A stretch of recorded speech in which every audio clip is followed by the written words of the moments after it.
Riasah TV, media dakwah menuju jannah. Bismillahirrahmanirrahim. Assalamualaikum warahmatullahi wabarakatuh. Waalaikumsalam warahmatullahi wabarakatuh. A'udzubillahi minasyaitonirrajim. Bismillahirrahmanirrahim. Wa naza'na ma fi sudurihim min ghil tajri min tahtihimul anhar. Wa qalu alhamdulillahilladzi hadana li hadza wa ma kunna linahtadiya laula an hadanallah. Wassalatu wassalamu ala nabiyyina Muhammad wa ala alihi wa azwajihi wa ashabihi wa asba'i minal awwalina wal akhirin ila yaumil qiyamah. Amma ba'd. Faya ibadallah, usikum wa nafsi bitaqwallah wa ta'atihi la'allakum tuflihun. Wa anna Allah subhanahu wa ta'ala yaqul wa biqawlihi yahtadil muhtadun. A'udzu billahi minasyaitonir rajim.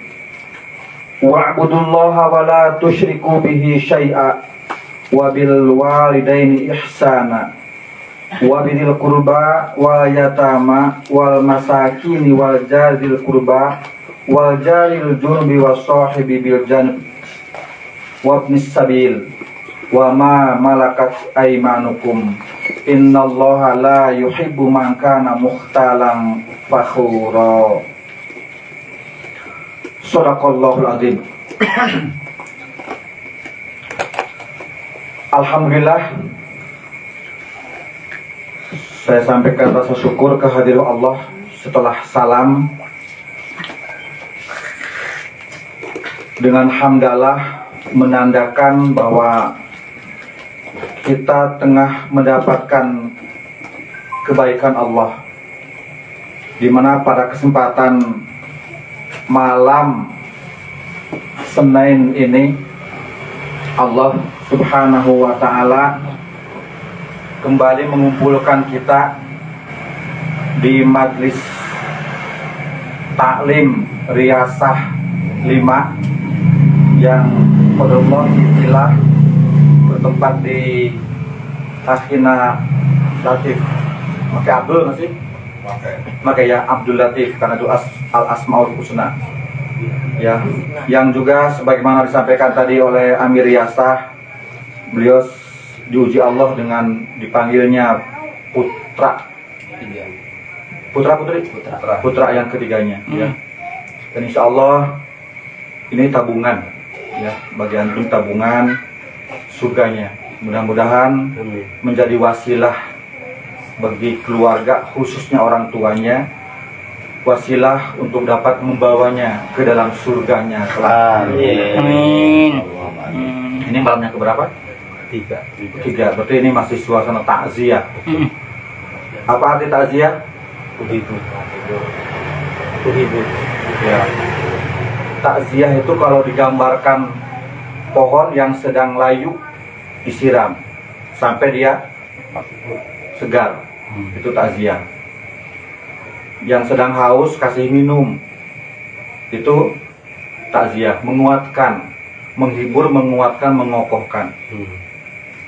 Dan sebetulnya taklim di tempat takziah itu nggak ada sunahnya, boleh digali dimanapun. Ini kita hanya dapat warisan aja dari orang tua, orang terdahulu.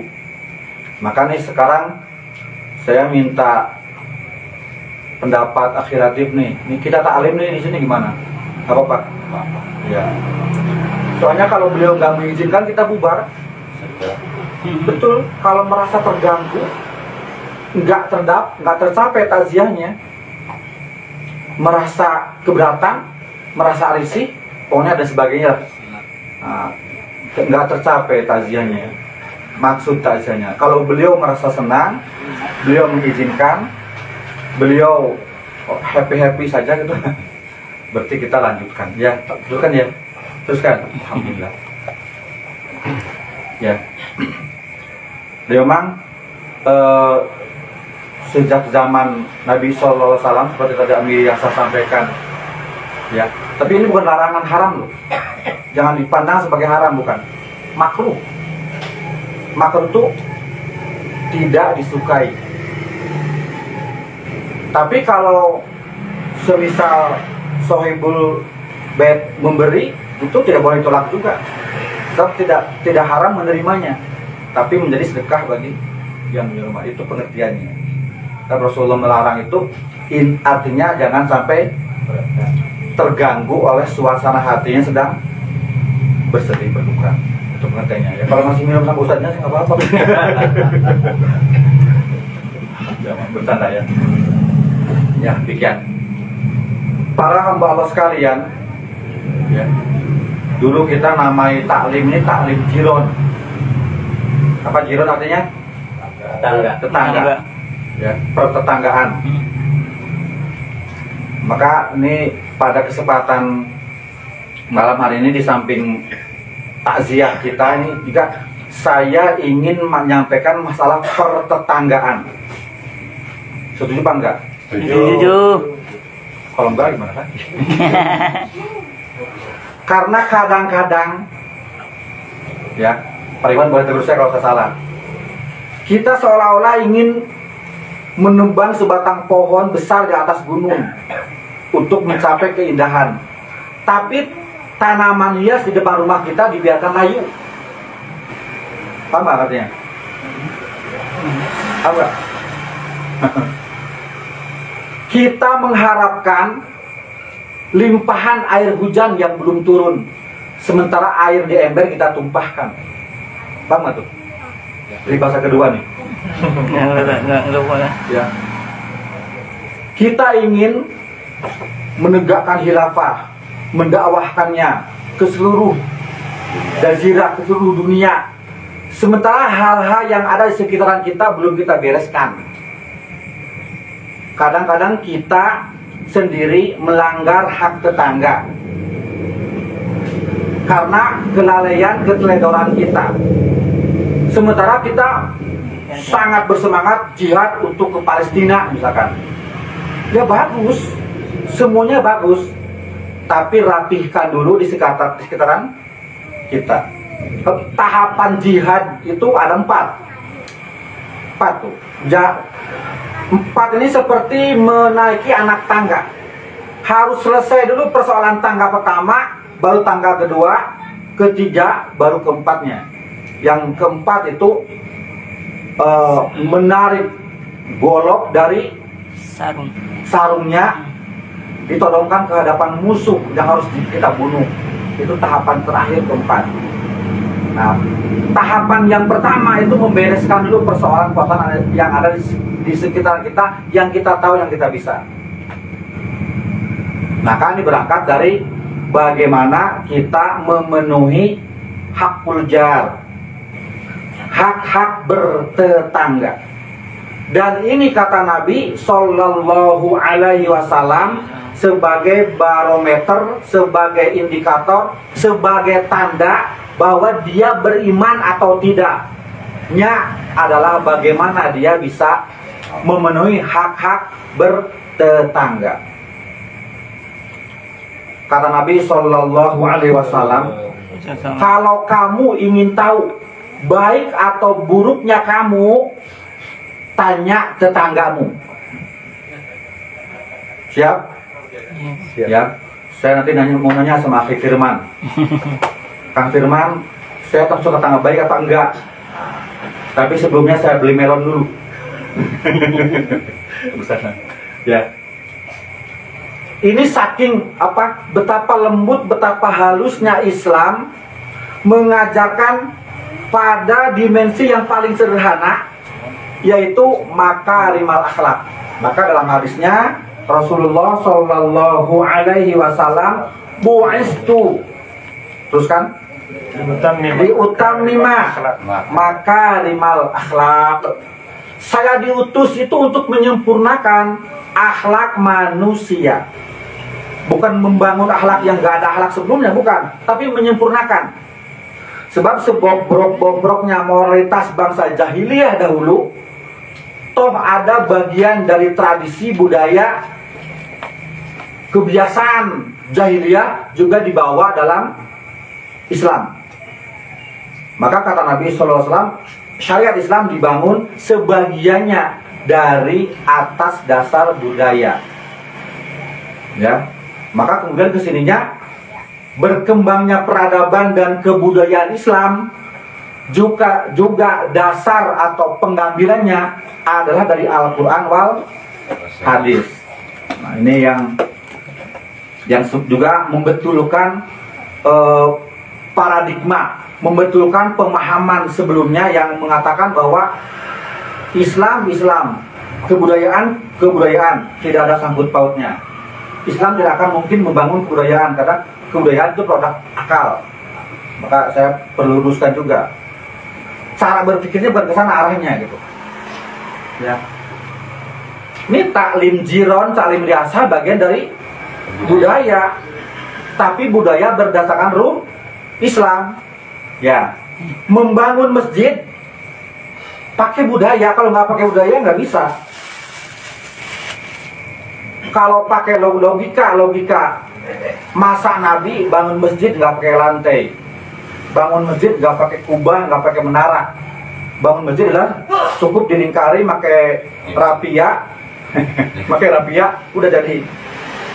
Karena akal manusia berkembang pesat, maka kemudian sekarang ini sebelum ke Hakulja, kita kalau mau datang ke suatu negeri Muslim ya, pingin cari masjid mudah apa sulit? Mudah. Kenapa mudah? Ya, tinggal lihat menara. Tinggal lihat tandanya. Apa tanda masjid? Menara dan kubah. Saya tanya, Pak Iwan tahu dari mana asal usul menara, dari mana asal usul kubah? Itu dari budaya kafir itu. Menara dari kata manaroh, tempat naroh api. Itu ialah tempat yang dibuat tinggi oleh bangsa Persia dahulunya. Ya. Bangsa Persia. Karena mereka penyembah api, dibuatlah menaranya. Ditaruh di atasnya api. Tapi sarjana Muslim pada dinasti Bani Abbasiyah terutama itu memandang keindahan tiang menara. Maka dipakailah untuk tanda masjid. Itu menara. Kedua, kubah. Di mana asal mula kubah? Kubah adalah bangunan khas dari bangsa Romawi. Kalau mereka bangun bangunan untuk sosial, misalkan perkantoran, mesti ada kubah di atasnya. Makanya sekarang banyak ruko-ruko, gedung-gedung yang di atasnya ada kubahnya, dan jangan disangka masjid itu ruko. Ya, coba di apa? Depok. Bukan situ, dekat lah dari situ. Ya, kota wisata. Atau situ yang kemarin ada kecelakaan musibah itu, yang tabrakan. Jumur. Citra. Grand. Citra Grand. Di pinggir-pinggiran kan ada ruko-ruko itu akan nggak pakai kubah. Kubah-kubahnya kan. Kita nggak bisa melarang. Karena itu mereka juga mengambil dari budaya Romawi dulunya. Bahkan gedung putih atasnya ada kuburan. Itu kuburannya perempuan bernama Mumtaz Mahal, istri raja bernama Shah Jahan. Saking cinta sama istri, dibuatlah kuburannya indah megah sehingga dianggap sebagai keajaiban dunia. Karena kuburannya kok gitu-gitu amat. Kembali ke ayat, kejauhan ya meloknya. Jadi saya ulang tadi hadis tentang barometer kebaikan adalah tetangga. Saya diambil dari ayat tadi yang saya baca, An-Nisa 36 ya. Hendaklah berbuat baik. Nah, tambahan ke depan terus berbaik setelah kepada orang tua, kepada yatim, miskin, tetangga. Waljar. Jar, jiron itu dari kata jar. Makanya ada tetangga negara jiron. Negara jiran. Negara jiran. Itu dari kata jar, tetangga, negara tetangga. Ya jangan ditiru tuh. Nggak akur sama tetangga. Ya. Malaysia sama Indonesia nggak pernah akur tuh. Saling ledek. Ya. Nah, kalau kita antariasa saling membangun, saling menegur untuk kebaikan. Rasulullah Shallallahu Alaihi Wasallam bersabda, seseorang tidak akan dapat memenuhi hak-hak tetangga kecuali syaratnya dua. Satu, dia orang yang imannya benar. Yang kedua, orang yang diilaman rahimah rabbuh, orang yang disayangi Allah. Dua, hanya dua itu saja syarat dia bisa memenuhi hak-hak tetangga. Saya masih ingat dulu di Sufa ini ada orang yang merasa terzolimi oleh tetangganya ya. Gak nyebut namanya nggak apa-apa ya. Bukan ngomongin orang. Yang kiri kanannya itu rumahnya mewah-mewah, megah-megah. Dia curhat ke saya. Ya, Ustaz gimana ya? Sejak rumah sebelah dibangun, hawa udara yang masuk menjadi pengep, menjadi panas.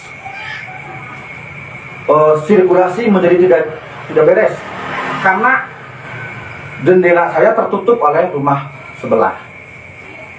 Terus saya tanya, waktu beliau bangun rumah itu ada ngomong-ngomong nggak?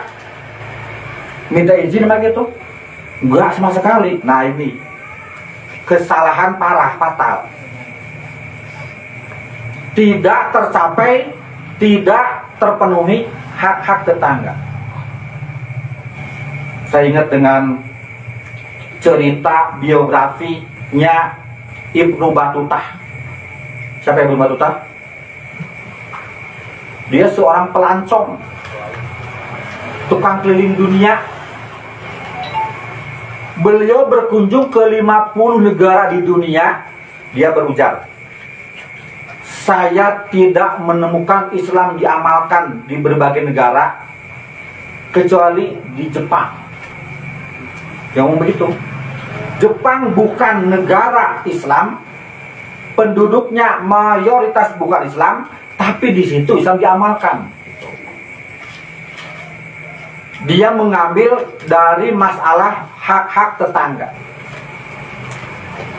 Kata beliau, para ini bisa baca ya tentang biografi Ibnu Battuta itu, orang Maroko dia, Muslim. Di Jepang itu kalau mau bangun rumah banyak syaratnya, nggak asal bangun gitu. Pertama dia mengundang tetangga, menginformasikan, bikin surat tanda tangan materai bahwa saya akan bangun rumah.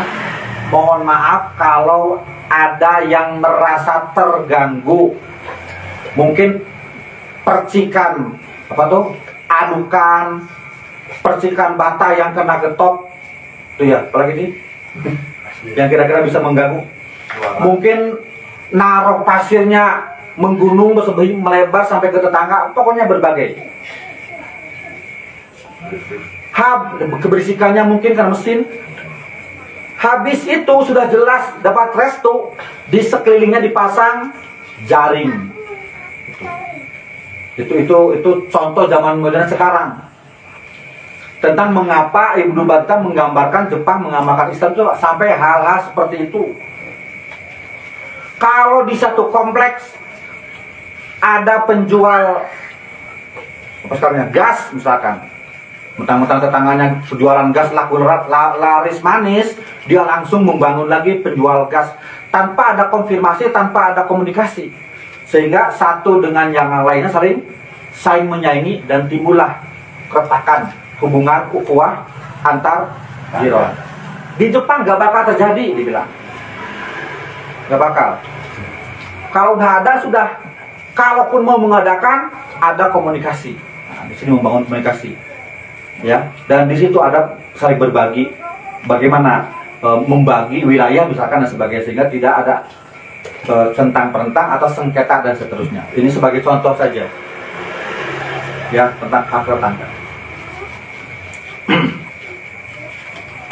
Kalau menurut para ulama, hakul jar itu dalam hukum fikih namanya mutlakoh, tidak muqayyad.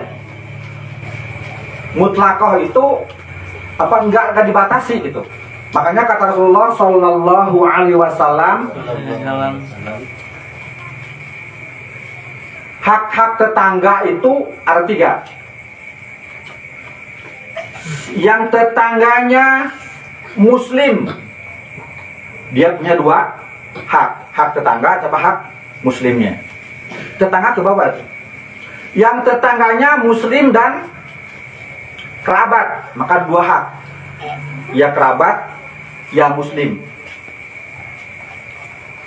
ya tetangga. Itu tiga hak ya.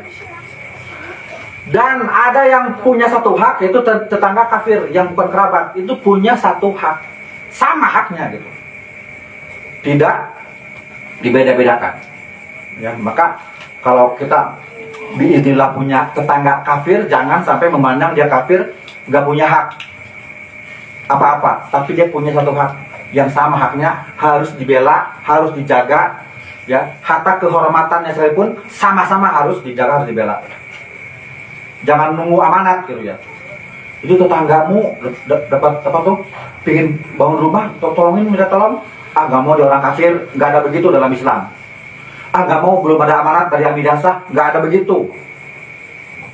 Inisiasi harus hadir, jangan nunggu amanat. Ini ada cerita zaman dulu, zaman Akhi Firman masih orok sini Supar. Ada orang terjatuh, ikhwan yang lagi nongkrong diam aja, cuma lihat doang. Ditanya, ente kenapa nggak tolongin dia? Gak ada amanat. Masya Allah. Saya bisa menyebut nama orang loh, orang masih hidup. Ya, kejadian begitu memang bukan kesalahan, memang perkembangan pemahaman ya. Perkembangan pemahaman ya. Saat itu memang dunianya begitu ya, tapi kesininya lebih berkembang lagi. Yang pertama ya, hakul jar yang pertama adalah ibda'uhu bisalam. Kalau berpapasan salamnya harus paheula-heula. Apa paheula? Duluan. Siapa yang duluan baca salam itu yang paling besar pahalanya. Maka saya sering negur anak-anak, kalau bertemu anak dia bilang langsung waalaikumsalam. Nah, saya tandain tuh anak tuh, saya tandain, bukan beda apa-apain. Nanti pas acara khusus saya bawa panggil ke kantor, ke kelas atau khusus dan sehati, bahwa cara begitu nggak Islami. Yang paling baik itu yang paling dahulu masuk bersalam. Walaupun yang harusnya dia yang salam. Jadi kalau mau menyampaikan langsung saja assalamualaikum, jangan langsung waalaikumsalam, nggak ada sunahnya. Ya, misalkan saja saya lagi jalan, terus pas di pinggir jalan ada Akhi Firman sama Pak Haryanto lagi ngobrol. Nah, sayanya nggak ngeh atau gimana, jangan jawab Ustaz waalaikumsalam, jangan begitu. Itu bukan baik loh. Mesti yang disalamin malah tersinggung, ya kan? Waduh, ya salam aja. Ustaz, Assalamualaikum, mau kemana? Misalkan itu lebih enak. Sebab tujuan salam adalah menyampaikan keselamatan. Keselamatan untuk apa? Untuk dia, kita juga. Kalau kita salam ke orang bukan buat dia, buat kita. Ibarat kita ngasih sodakoh kepada siapa ada ya? Sodakoh itu infak. Ngasih infak ke si ade, infak yang mingguan itu. Ya. Itu bukan buat siapa-siapa, buat kita. Ya, buat kita. Ente mau nyawa 100.000, kasih 10.000, sisa berapa? 90. Sisa 10.000. Yang sebenarnya tak kemana, yang 10.000 udah pasti itu tersisa. Bahkan berlipat ganda di sisi Allah Subhanahu wa Ta'ala. Jadi mendahului mengucapkan salam itu yang paling baik akhlaknya. Dan mengucapkan salam ini sebetulnya juga tadi mutlaqah la muqayyadah. Mutlak gak dibatasi. Jadi kapanpun, dimanapun, dalam kondisi seperti apapun, Pertama salam, kedua salaman. Makanya kata para sahabat, kami kalau bertemu saudaranya, kami saling mengucapkan salam dan salaman. Itu salamannya tuh. Tasofah. Dan kalau habis bepergian jauh, kami mengadakan mu'anakoh. Apa mu'anakoh? Berpelukan. Nah, kalau kata Teletubbies apa? Berpelukan. Itu sunnah itu Teletubbies memang sunnah Nabi itu. Cuma jangan diomongin berpelukan, jangan ya. Gitu ya. Itu apa namanya? Sunnah-sunnah yang kadang-kadang kita menganggap remeh. Maka kata Nabi, la tahqironna minal ma'rufi syai'a, jangan pernah meremehkan, mengecilkan kebaikan sekecil apapun. Walau antalqa biwajhin tol, walau talqa akhoka biwajhin tol, walaupun kau bertemu saudaramu dengan wajah yang berseri-seri, yang riang, yang senang bertemunya, senang berjumpanya. Seperti hanya kita nih, saling bertemu, saling berjumpa ya, insya Allah senang. Makanya ikhwan akhwat sekalian, dalam taklim itu jangan melulu saya ini dapat ilmu dari ustadz yang menyampaikan, gak melulu itu. Saya ngomong selama 40 menit, Pak Iwan dapat menyerap 20% saja, itu udah pinter banget loh. Pinter banget. Karena kalau di persentase monolog itu maksimal didapat itu antara 15 sampai 20% maksimal. Sisanya wes. Itu ya. Makanya seperti yang beberapa pertemuan dulu saya sampaikan, bagaimana teknik taklim yang monolog itu bisa diserap. Itu ada beberapa teknik. Di antara tekniknya adalah ikhwan itu kalau mendengar taklim harus merasa enjoy. Tuh enjoy? Itu kan apa enjoy? Asoy? Kok asoy? Asoy, enak. Enjoy itu Nyaman. tenang. Itu salah satunya. Santai, ya.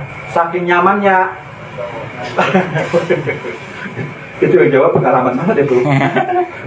Tiduran. Itu.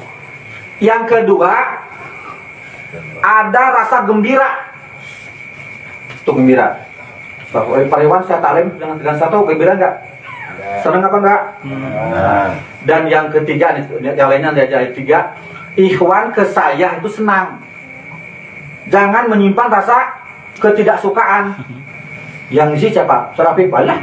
Kamu ada mah. Nah udah, nggak akan sampai ilmunya.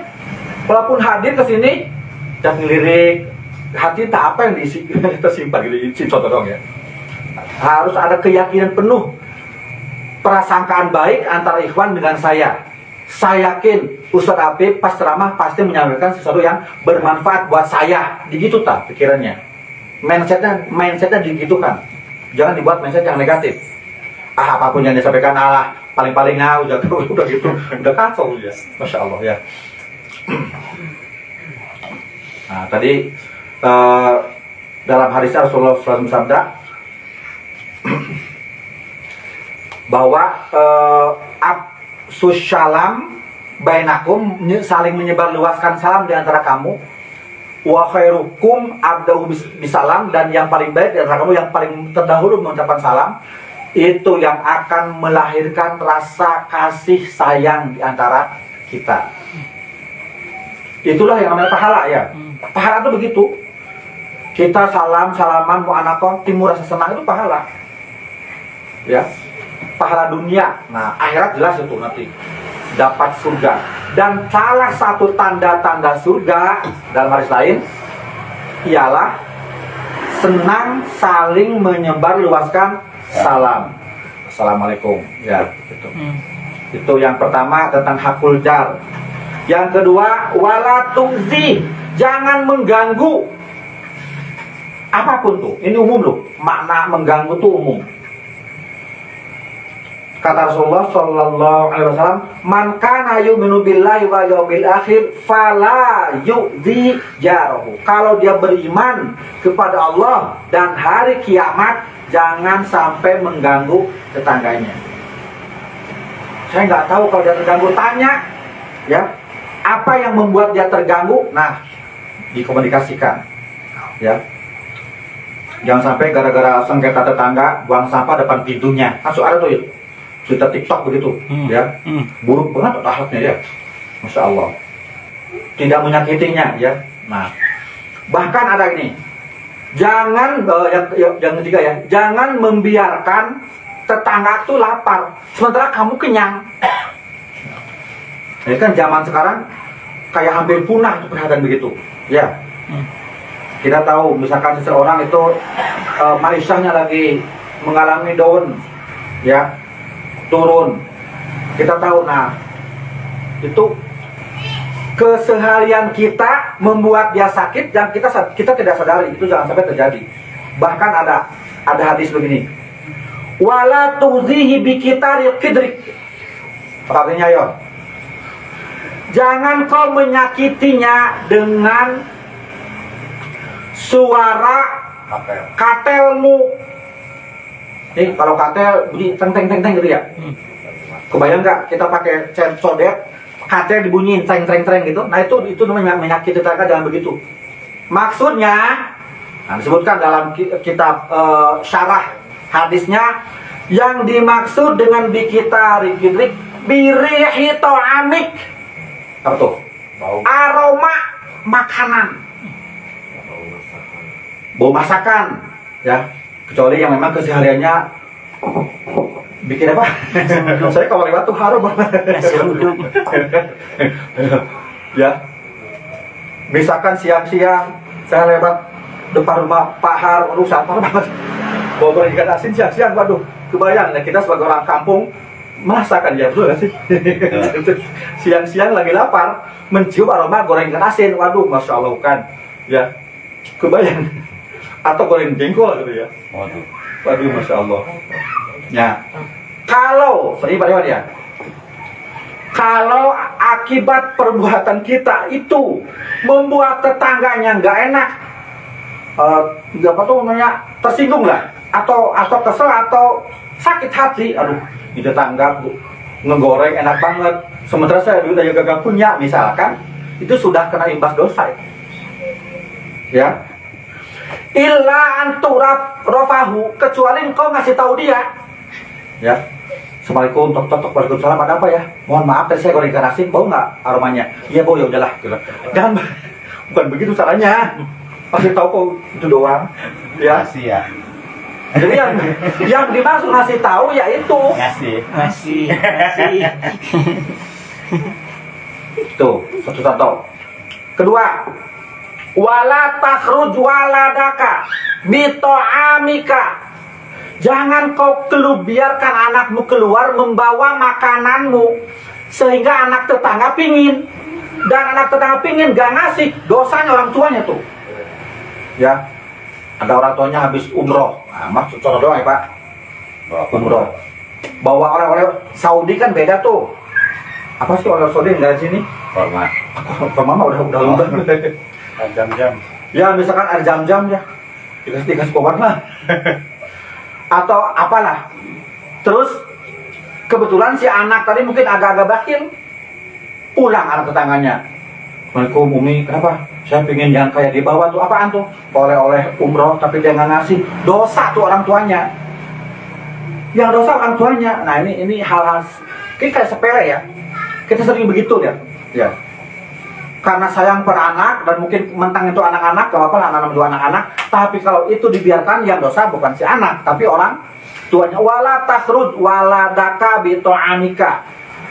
Jangan kau biarkan anakmu keluar membawa makanan sehingga membuat anak tetangga ngiler. Gitu. Sebab itu bagian dari tindakan menyakiti. Ya. Nah, terus ditanya, bagaimana cara mengatasi kalau kita terlanjur merasa sakit dengan, pokoknya apapun lah, yang bersumber dari tetangga, ya. Apa saja? Jadi kan tadi contohnya aroma masakan, tampilan makanan gitu ya. Nah, apalagi misalkan pulang dari seberang sana, dari Palembang, bawa durian 1 karung, buang sampahnya depan rumah saya tuh. Ya, waduh, kalau lewat itu aroma duriannya masih terasa, walaupun itu kulitnya. Waduh, jadi kalau sayahnya nih, kalau sayanya ngiler, waduh gitu, masya Allah. Gitu ya. Jadi tidak hanya anaknya, orang tua juga ya. Nah, itu tidak akan membuat si tetangga sakit hati illa antadkhulahu sirron, begitu kata Rasulullah. Engkau masukkan itu ke rumah dengan rahasia, artinya kita harus bisa menjaga, jangan terlihat, jangan tercium aromanya. Nah, gitu.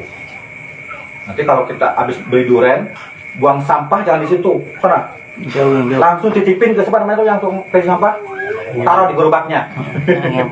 Iya, taruhnya. Ada namanya siapa? Pak Iman. Iman. Oh ya, Pak Iman namanya. Anaknya Pak itu ya. Pak Hasan. Itu ya. Masanan. Itu aja banyak. Ya. Tapi ada kabar gembira dari Rasulullah Shallallahu Alaihi Wasallam. Ada di antara kelompok-kelompok orang yang dicintai oleh Allah. Di antaranya orang yang disakiti tetangganya, tetapi dia memaafkannya. Nah, udah maafkan saja, maklumi saja. Dan kedepankanlah prasangka baik. Ya. Prasangka baik banyaklah. Yang penting kalau jiwa kita itu positif baik, apapun yang terjadi akan melahirkan positif. Ini saya sedikit kaji psikologi ini. Kepala kita ada otaknya ada wadahnya. Lihat itu kesan deh. Nah,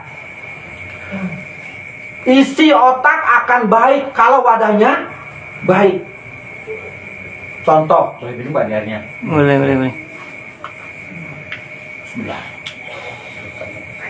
Ya kan, ya Pak. Contoh, kita punya wadah, mangkok itu kotor. Kita bertamu disuguhi makanan pakai mangkok yang kita tahu itu mangkok kotor. Maka di pikiran kita apapun yang dihidangkan di mangkok itu pasti tidak akan terasa enak, bahkan dimakan pun enggak. Misalkan ikhwan paling seneng bubur ya, bubur kacang hijau pakai duren gitu ya. Pas mencium aromanya enak banget, sedap. Ditawarin mau duren bubur duren mau, disuguhin. Tapi jelas itu mangkok kotor, kita pasti nggak mau makan. Itu wadah tuh begitu. Maka kalau wadah pikiran kita jelek, maka pikiran apapun yang ada di otak kita akan jelek. Ya. Dan itu berangkat dari namanya presuposisi map is not theory. Ah, gitu bahasa gitu. Saya melafalkannya. Orang Sunda sih, ya. Intinya gini. Setiap kita itu punya pengalaman hidup yang pasti berbeda. Gak akan sama. Jangankan tetangga, jangankan beda rumah, sekeluarga pun gak akan sama. Orang tua membangun karakter anak tuh mesti beda-beda karena pengalaman hidupnya berbeda. Jangankan satu rumah, anak kembar itu gak bakal sama karakternya karena di posisinya pengalaman hidupnya berbeda. Maka kita dalam mensikapi setiap apapun pasti akan gak sama juga. Ya, hatta bergaul dengan orang per orang juga tidak akan sama. Mungkin saya nih, kata seseorang dikatakan ustadz pinter, kata yang satu enggak, ustadz biasa, kata yang satu enggak, gembok saya lihatnya. Macam-macam respon atau pendapatnya. Kenapa? Karena beda-beda pengalamannya. Mungkin suatu saat pernah sengketa dengan saya, nggak ada penyelesaiannya, akhirnya kebawa-bawa kemana-mana gitu ya.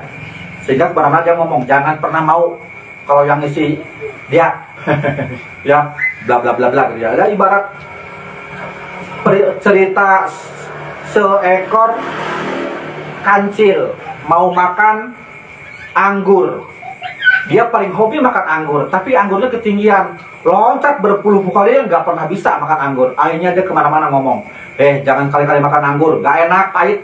Kemana-mana ngomong begitu, karena pengalaman hidup dia nggak bisa dapat anggur karena dia terbatas kemampuannya. Begitu kira-kira. Ya. Maka yang paling dicintai oleh Allah ketika kita merasa disakiti tetangga, kita enjoyin aja, maafin saja, berprasangka baik saja, doain yang baik-baik saja. Ya, saya punya pengalaman nih, tapi bukan menjadi sendiri, bukan ya. Ini contoh nih, saya bagaimana saya menundukkan kekecewaan. Saya baru beli sendal merek Era, isin, New Era, bukan New Era, isin baru isin baru 2 hari saya dibawa ngisi taklim, teledor juga, merasa mau ngisi taklim di jalan Allah, naruh sendal sembarangan, pas pulang hilang sendalnya. Itu perang batin itu, mobil duit susah hilang sendal. Akhirnya saya bertawakal, berdoa kepada Allah, ya Allah, mudah-mudahan itu sendal bermanfaat bagi yang ngambil, dan menghadirkan kesadaran bahwa perbuatannya itu salah. Gitu terus. Jadi pikiran saya begitu, merayu diri saya supaya jangan sampai kecewa berlebihan gitu. Ya. Pas saya pulang ada jamaah yang lihat, saya kenapa nyeker? Saya sebenarnya bisa lomboran itu depan. Ya. Hanya dia beli sendal. Ya. Nah, kepit sih. Supaya gak nyeker banget ya. Tapi merasa hikmahnya apa? Ada para asap plong ya. Plong. Berprasangka baik kepada Allah. Barangkali dengan cara itu Allah hendak membersihkan saya. Ini contoh aja, contoh pengalaman. Jadi kalau mendapat musibah apapun jangan pernah berprasangka buruk pada takdir atau pada Allah. Gak baik. Kalau lagi diuji jangan pernah, ya Allah, dosa saya apa ya kok begini amat. Jangan sampai begitu. Itu salah. Kalau kita nanya gitu ke Allah berarti kita ingin diazab gitu. Sebab Allah menegur orang yang berdosa itu azab namanya. Tapi kalau Allah menegur ingin meningkatkan kualitas kita, itulah cara Allah menyayangi kita. Gitu ya. Sebab Allah tuh nggak ngasih ujian nggak sembarangan. Pasti kepada orang yang tepat. Kalau memang itu hamba Allah-nya. Saya masih ingat ya Pak Har waktu Tepori nasihatin saya. Ya, saya ingatnya, saya tuh mawas diri, apakah betul apa yang disampaikan. Mudah-mudahan memang begitu. Bapak Allah tepat menguji Ustaz, itu kan begitu ya. Saya mendapat itu apa tuh merenung ya. Mudah-mudahan memang begitu. Allah hendak menaikkan derajat kita dengan itu. Tapi kalau Allah ingin menguji, gak hanya dengan kejahatan ya, keburukan. Baik pun Allah uji. Wa nablukum bil khairi wasyarr. Allah akan menguji kamu dengan baik dan buruk. Nah, kalau Ikhwan sedang merasa jaya, merasa kaya, merasa serba ada, merasa gaji besar, keluarga makmur, anaknya cantik ganteng, rumahnya banyak, isinya banyak, mobilnya banyak, itu ujian. Ujian Allah. Kalau teledor, kalau keenakan, nah nanti munculnya kayak si korun, naudzubillah summa naudzubillah. Ya. Itu namanya apa namanya? Ujian yang sengaja Allah berikan. Ya, jangan sampai ujian itu berbalik menjadi azab, naudzubillah. Ya. Kemudian berikutnya disebutkan, ini saya dapat dalam kitab Imam Al-Ghazali, ya, Ihya Ulumuddin, itu yang terkenal, ya. Saya punya kitabnya, tapi kitab digital, ya. Kalau pakai fisik ini di laptop saya nih, kalau kitabnya dibuat fisik seperti ini, ya, 2 tedek bermuat. Ini saya buat bohongan nih. Tafsir saja, kitab tafsir ada 45 tafsir. Tafsir ada yang satu tafsirnya 30 jilid. Satu jilidnya beratnya 4 kilo. Itu baru satu tafsir tuh. Ya, makanya kalau beli fisiknya harus bawa perpustakaan kalau mengisi talimnya. Nah, kalau pakai sistem digital yang klik gitu kan, keluar ya kan. Bawa pesan ke ini yang ya. Jangan terlalu banyak ngobrol dan berlama-lama ngobrol sama tetangga yang gak penting. Sebab itu pasti kedepannya ujung-ujungnya ngomongin orang. Ya, kadang-kadang setan tuh pinter ya. Ukti, tahu nggak si Fulan itu? Iya, katanya dia cerai ya. Iya, kasihan kan? Kasihan awalnya kan simpati begitu. Iya, kasihan, masya Allah, mudah-mudahan aja. Tapi ya udah, tahu tapi. Udah diomongin, iya memang pantas dia lah, udah buruk. Setan tuh mahir banget. Dari mana sisi-sisi orang yang bisa diuji? Makanya di Sufa ini banyak juga setan-setan yang ahli. Ada setan ustad, ada tuh khusus buat ustad itu. Setan amir khusus buat amir, betul nggak? Iya. Setan orang awam ada. Makanya waspadalah. Ya. Setan tuh mahir, bisa menjerumuskan. Ya. Kadang-kadang kita apapun, lu kayak setan belum tentu begitu. Setan tuh nggak berbuat tapi merayu. Ya. Kamu hobi selingkuh kayak setan nggak selingkuh, tapi merayu orang supaya selingkuh gitu loh maksudnya. Ya. Kemudian nomor berikutnya apa? Pandai-pandai memaklumi, memaafkan apapun kekurangan tetangga. Itu insya Allah kita akan merasakan bahagianya di hati kita. Kalau apa yang kurang dari tetangga itu kita besar-besarkan, justru yang terjadi sebaliknya. Kita seperti agul kupayul butut. Nah, soiman apa itu artinya?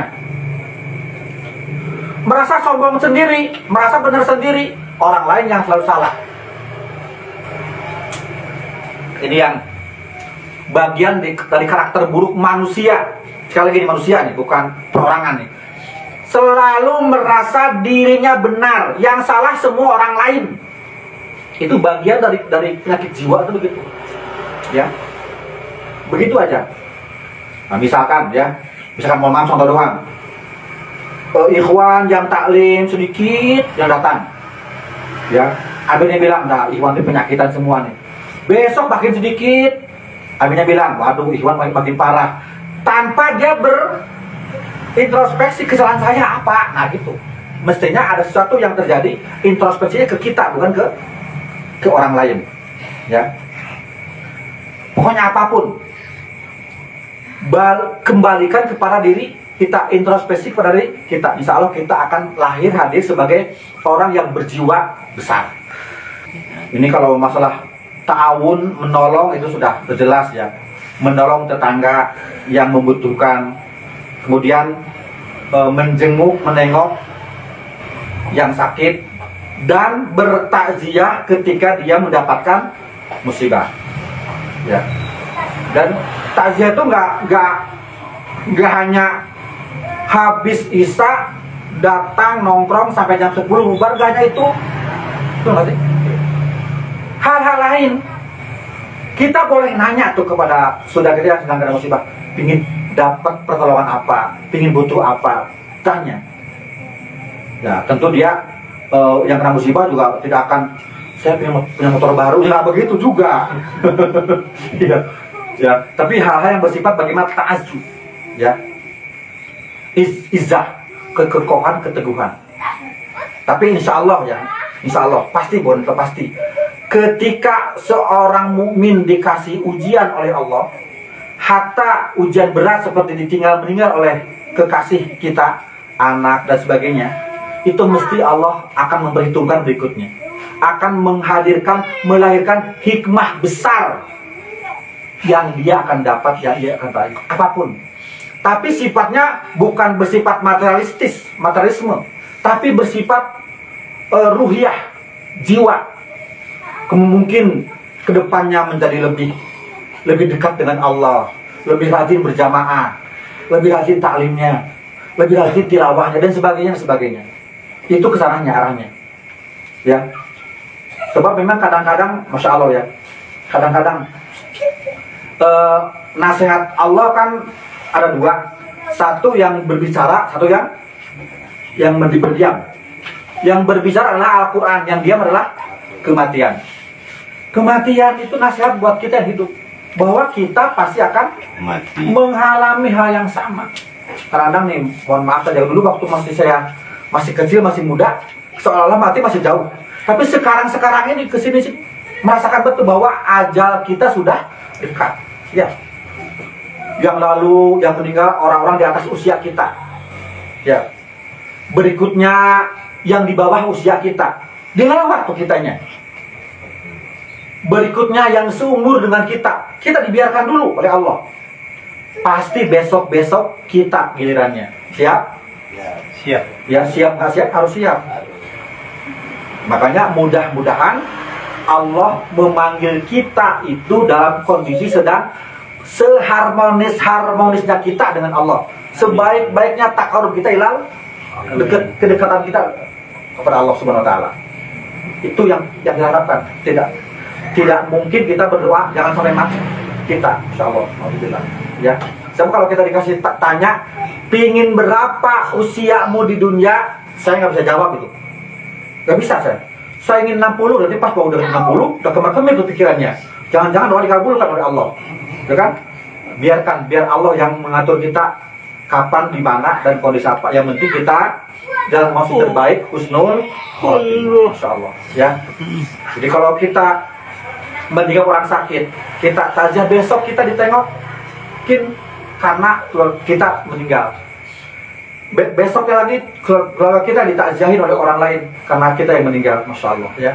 Bukan lagi naudzubillah, tapi itu satu kepastian. Tapi jelas bahwa kita ingin dipanggil oleh Allah itu dalam kondisi yang sedang sebaik-baiknya kita dengan Allah. Yang berikutnya, jangan pernah merasa iri dengan apapun yang tetangga punya. Penyakit iri itu menyakiti diri sendiri. Ya. Ya, tetangganya naik gaji menggigil, gitu kan? Tetangganya pun motor baru, demam. Ya. Tetangganya nikah lagi. Aduh. Ya. Istrinya melototin. Ya, awas tuh gitu ya. Insyaallah. Kemudian yang terakhir ini karena udah dapat surat kaleng nih. Surat tadi Amir Majlis.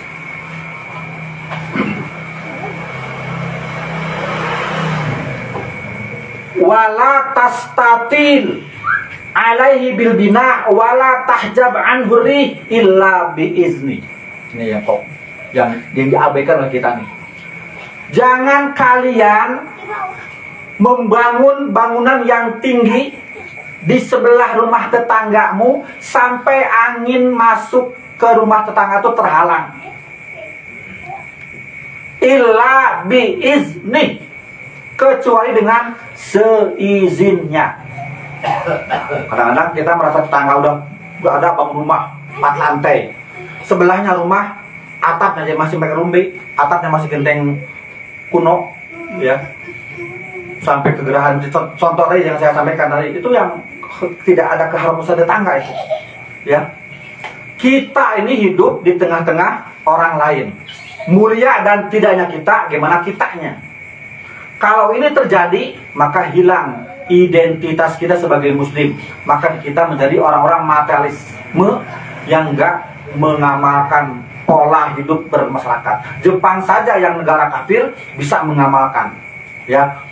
Pola hidup orang-orang kapitalis saja yang bersumber dari orang kekafiran itu banyak yang memang mengamalkan nilai-nilai keislaman.